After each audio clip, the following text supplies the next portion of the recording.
I ought to quit right here and maybe get a tape from all of you for my mom. That was a wonderful, wonderful introduction. Senator, thank you so much. And thank you specifically for inviting me here today. And I saw very personally what a fighter you were for New York City, from my direct experience, the work we did together, to see your curiosity, your interest in these issues, your knowledge about not just the city of Buffalo, but every neighborhood, every street as we drive by. It really is remarkable. And to see you on the federal level, to be a fighter for this entire country the way you've been, it's just been remarkable to watch you work, to learn from you, and to be your partner in this work that we're doing. So wonderful, wonderful work on behalf of the state of New York and the country. I also want to thank Congressman Higgins for his partnership as well. He did, with the senator, say you need to come see this. As the senator said, seeing is believing. And in fact, it is inspiring to see the work that is being done here. There is much to do, but I know that in partnership with the mayor, the congressman and the senator are moving this house, this neighborhood, this city forward in the right direction. I also want to say, Senator, thank you for your leadership on the Senate Banking Committee. You have been a fighter on behalf of people facing the risk of foreclosure and helped us put together our Making Home Affordable plan, which just a few weeks ago reached our first goal of 500,000 modifications close to a month early. I also want to thank you for fighting on behalf of a new Consumer Financial Protection Agency that will make sure the kind of crisis that we're facing today in so many neighborhoods never happens again. So thank you for your leadership on that as well. But as the senator said, we're here today to talk about neighborhoods that were suffering long before we had a foreclosure crisis, reckoning with the challenges of job losses from the decline in manufacturing, an aging and shrinking population, a declining tax base and property values, and as he said, over 12,000 vacant and abandoned properties.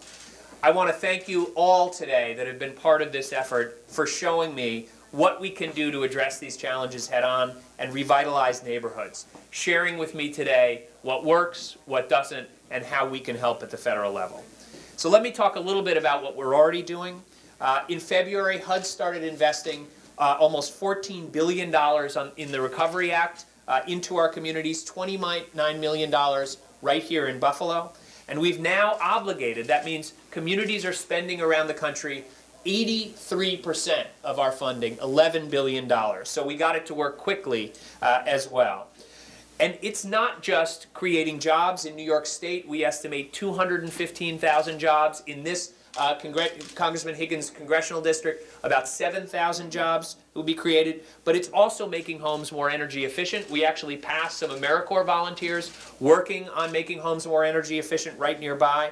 And it's strengthening neighborhoods as well. Through the Neighborhood Stabilization Program, we're investing over $100 million in strengthening neighborhoods across New York State, a total of $5.7 million in the city of Buffalo and across the Erie County. And I think this is very important as well. We are investing in helping build the capacity of local governments through $50 million in technical assistance with our neighborhood stabilization funding.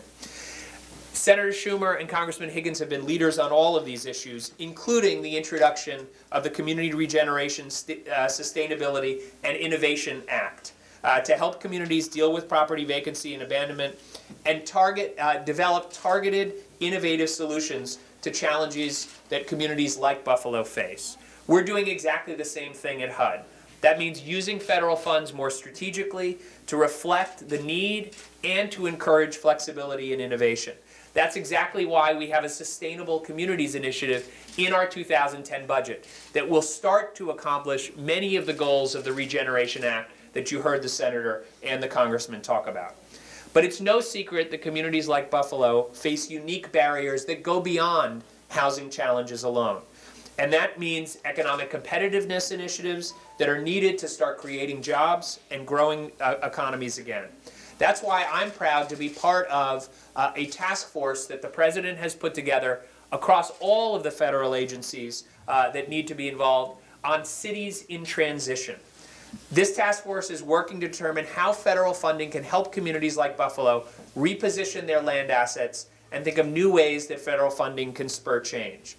The time has come for the federal government to recognize that change comes from the community level and often through partnership, like the partnership that we've seen here today with PUSH and the Youth Build Coalition. The one thing every city needs in this country is a true partner. And with President Obama, with my work at HUD, and with the partnership that you've seen today with Congress and with this local community, that is exactly what you're going to get from the Obama administration, is a partner in Washington to help you achieve your vision for what this community can be. Thank you very much for joining us today.